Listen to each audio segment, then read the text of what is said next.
All right, my guy Felix is back in the building. I'm gonna get straight to it, bro. Like I took a nap yesterday for about an hour and a half, right? To get ready for the live show last night. I Right. wake up to an injury. Like I can't even take a nap without somebody getting hurt, bro. What is happening? I mean, you had a loss of words for us at this point, man. Like I saw Trammell Burks in the locker room, and everybody looks defeated because they were lost, and I didn't even see anything on his hands. And then it was like I got that message and it's like, there's no way.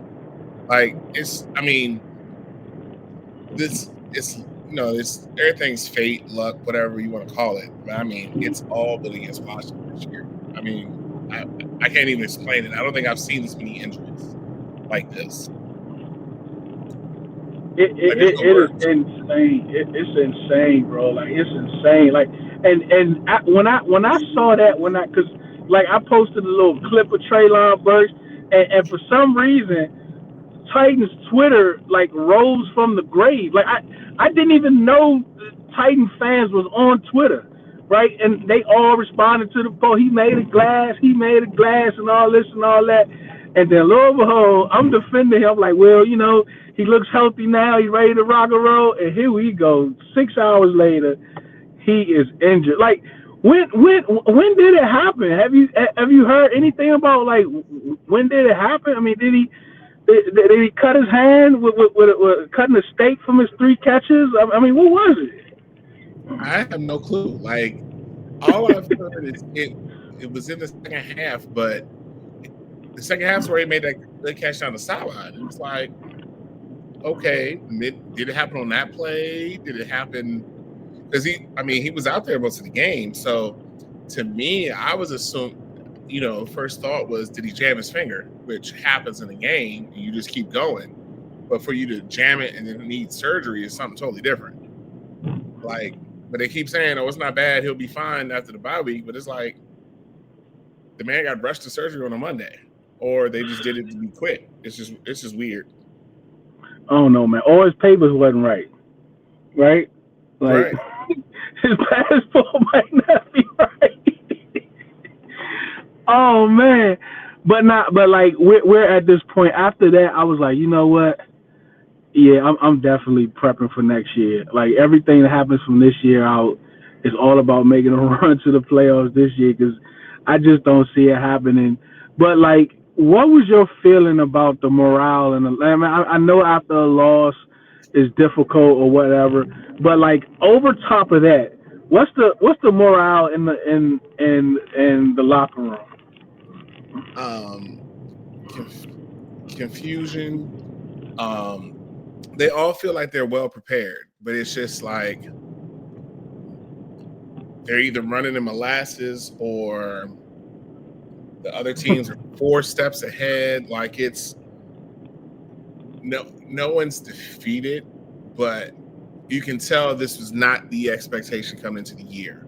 I think I think that would be the best explanation. It's a lot of shock because they they feel that they should be better than what they are, and realistically on paper you would say that, but games aren't played on paper. So um, it's been a lot of adversity, kind of almost like what curveballs coming next. So there's more of shock, but they're not like, I wouldn't say they're like giving up on anything, but there's a lot of shock. Like it's not supposed to be this way, and it's just the hits just keep on coming, and there's been no recalibration.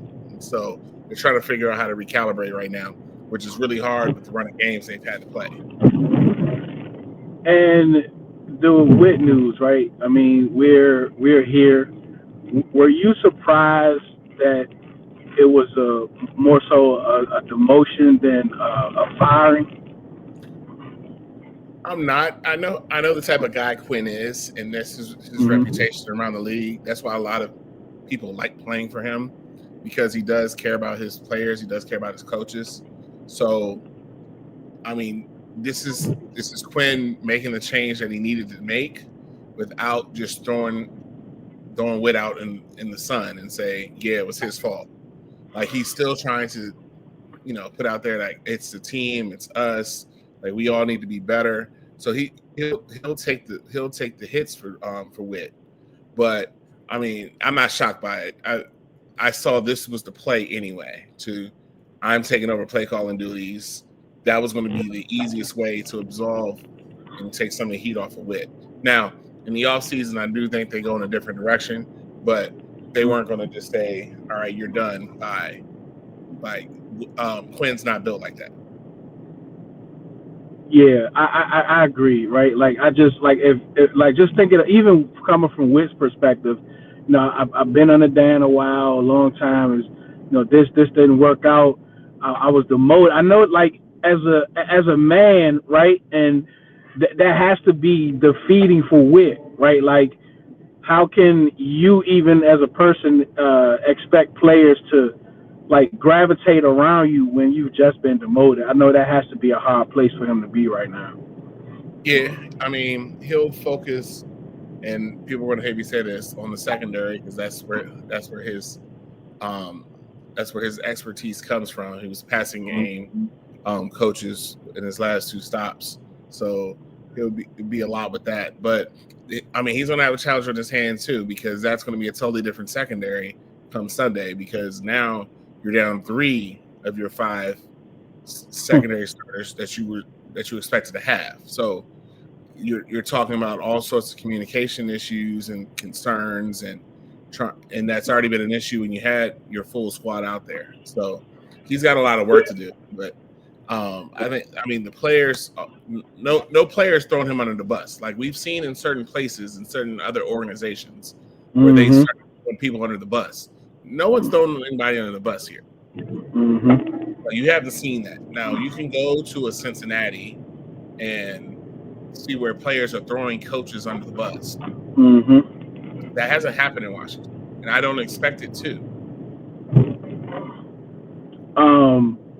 So Dan Quinn, the defensive coordinator, play caller, those are one of the things in his press conference, his first press conference, that something he learned from is to try to be more of a CEO. That's why he didn't want to call defensive plays. Do you think that's something that he'll continue to do past this year, or do you think he'll bring someone in regardless of how this season plays out? I think he's going to bring somebody in.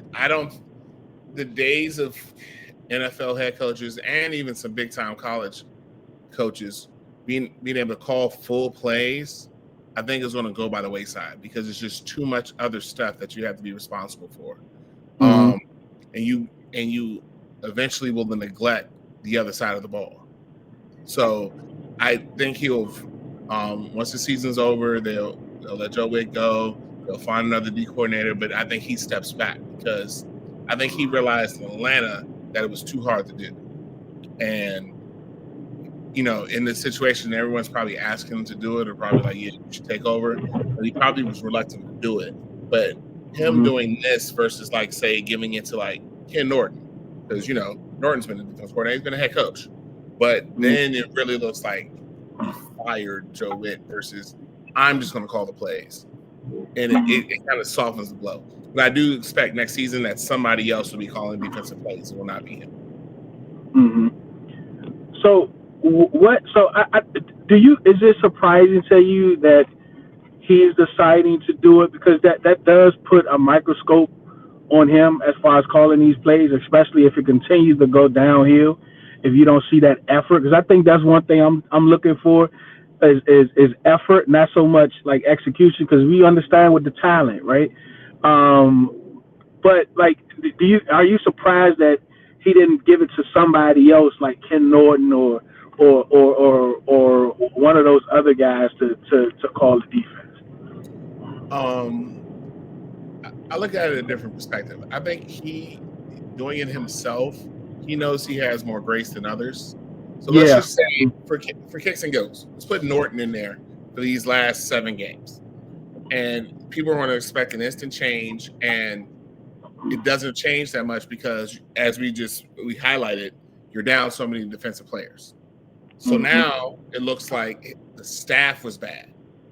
Now, if Quinn goes in there and it moderates and gets better, or even if it gets worse, Quinn can say, "Yeah, it was a bad run.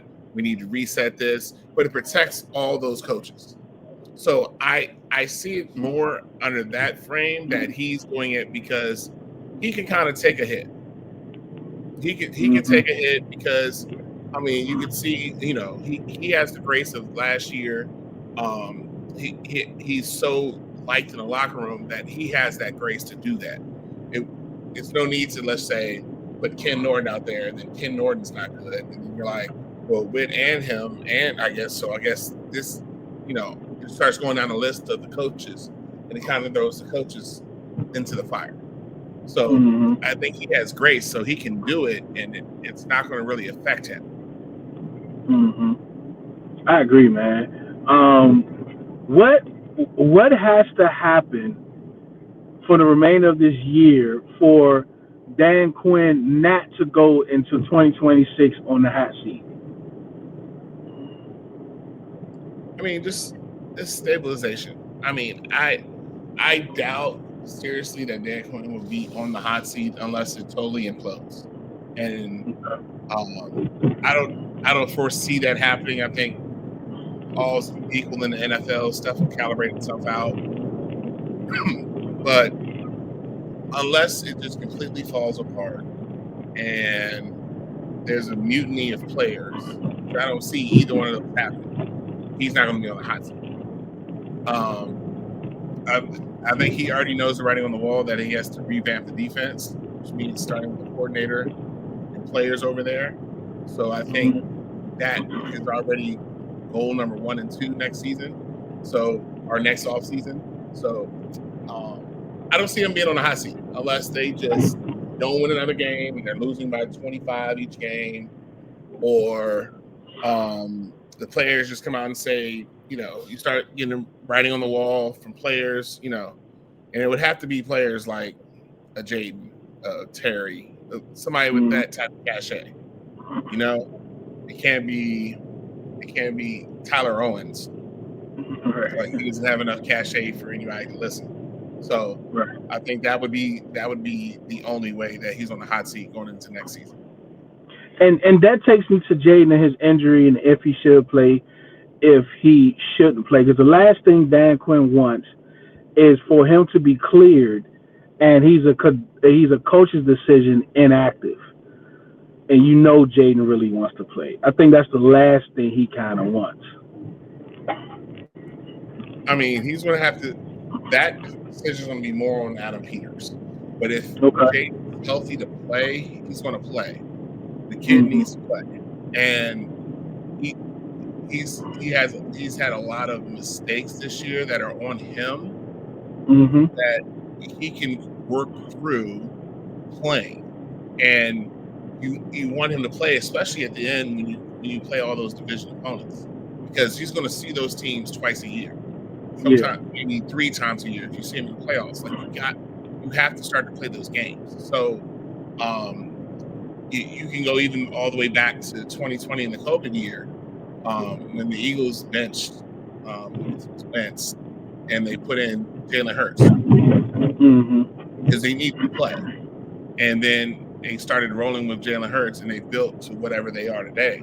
So if he's healthy, which I believe he is, he had no ligament damage, he had no bone damage. We just saw Khalil Mack, the Chargers. He had the same injury. It wasn't as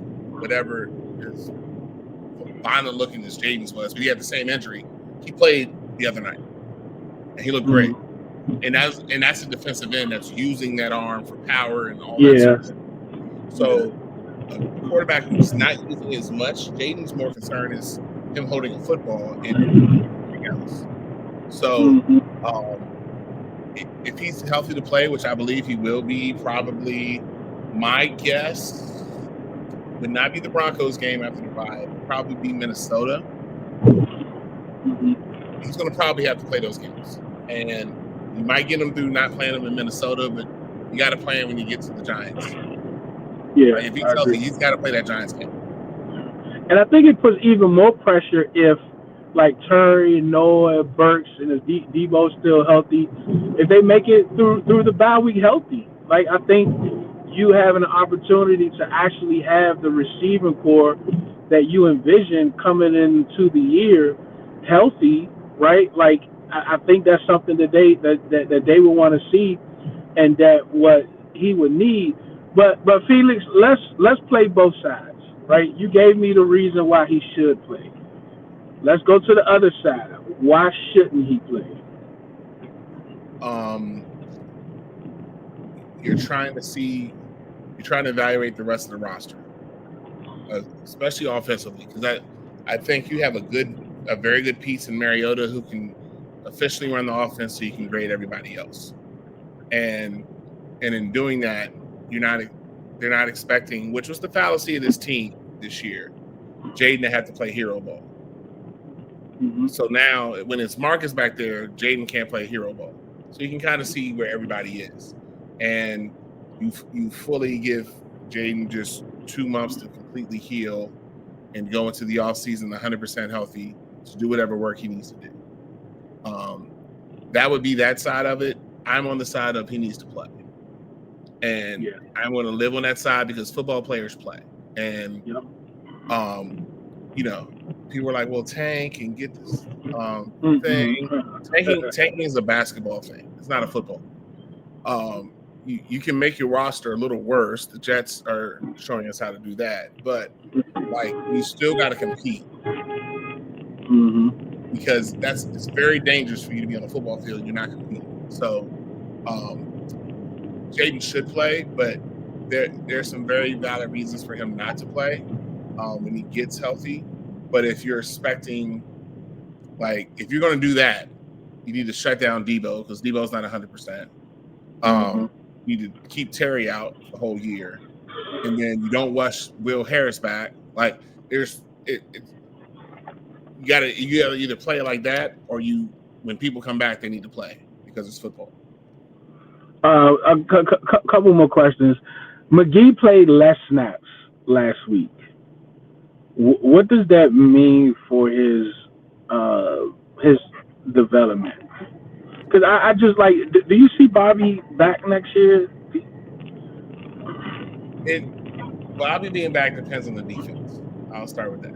Now, McGee played less this week because of the offense that the Lions ran. Now, the Seattle offense allowed him to play more because they were going to be more tight ends, more heavy run, which is what Seattle did. So McGee played a lot. Lions, less tight ends, more receivers.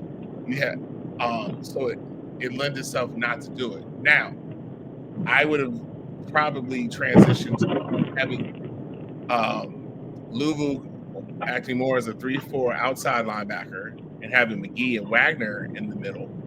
But I didn't really see anything. I'll give Wick credit for this. Bobby was not isolated on running backs on Sunday night or Sunday afternoon. So that part of the defense did better. Now, you had other schematic issues, which was my concern. Like, the DBs are too far off. Oh my gosh! So, like, 4th and 1, they're 7 yards off. Oh my gosh, Felix! I'm losing my mind. 4th and 1, 3 wide receivers against 2 cornerbacks. That's 10 yards off the ball near the red zone. Red zone. Oh my God. Make him beat you up. If you pressed up and he beat you over the top, good job, Jared Goff. But to back up, and then the third guy is coming by a safety who's 15 yards off the ball. So, as much heat as we want to give Quan Martin, and they make mistakes, they're put in horrible positions. Like, the McGee was on Gibbs one of those touchdowns. It was like a 3rd down, but McGee is too far off. So by the time Gibbs runs at him, gives him one shoulder shake, he's already inside, and then you took the other help away because Bobby has the tight end, so he turns his back to take the tight end, and it's wide open field. And McGee has 0 chance. that's from the scheme. They're too far away, and you're expecting them to make hero plays. Like it was extremely frustrating. I know this question was about McGee and his playing time, but even in that play, McGee was at a disadvantage, and it wasn't McGee's fault that he was at the disadvantage. Yeah. So Yeah, I think conversely he'll play more this week. Just on the travel, you got Achan who's really good. So I expect him to play a little bit more, but I think it's more on him. It's dependent on the type of offense they're seeing. I mean, I think that's just how it is. But you can say some games that Bobby was terrible, but like Sunday had nothing to do with pretty much anybody being terrible. It was just bad schematics. Mm-hmm. And the Lions walked up and down the field. Oh my gosh, bro! Like 8 scored. Like it was so embarrassing. I mean, it they was had so 9 drives. They scored on the first 8. The 9th one was just a kneel. I mean, Kyle Allen got him in the field goal range. Oh my gosh! That was from a very frustrating time, and I have to say Kyle Allen. Kyle Allen revenge game. Oh my gosh! The Lions' revenge game wasn't enough. Kyle Allen. Yeah. You're right. All right, man. Felix, I know you about to get ready to get up out of the country. Safe travels to you.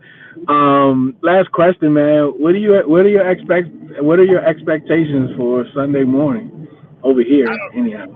I don't know. International games are so weird. The last one this franchise was in with Cincinnati was a tie, and I found it funny because I'm a soccer fan that do all those miles to play in a soccer stadium and draw, as you would say in soccer. I don't know. Those games are really weird, and with the exception of last week's game was really good. The Falcons Colts game was really, really good. I don't know. It's either going to be low scoring and Washington's in it, or if it's high scoring, Washington's losing that game.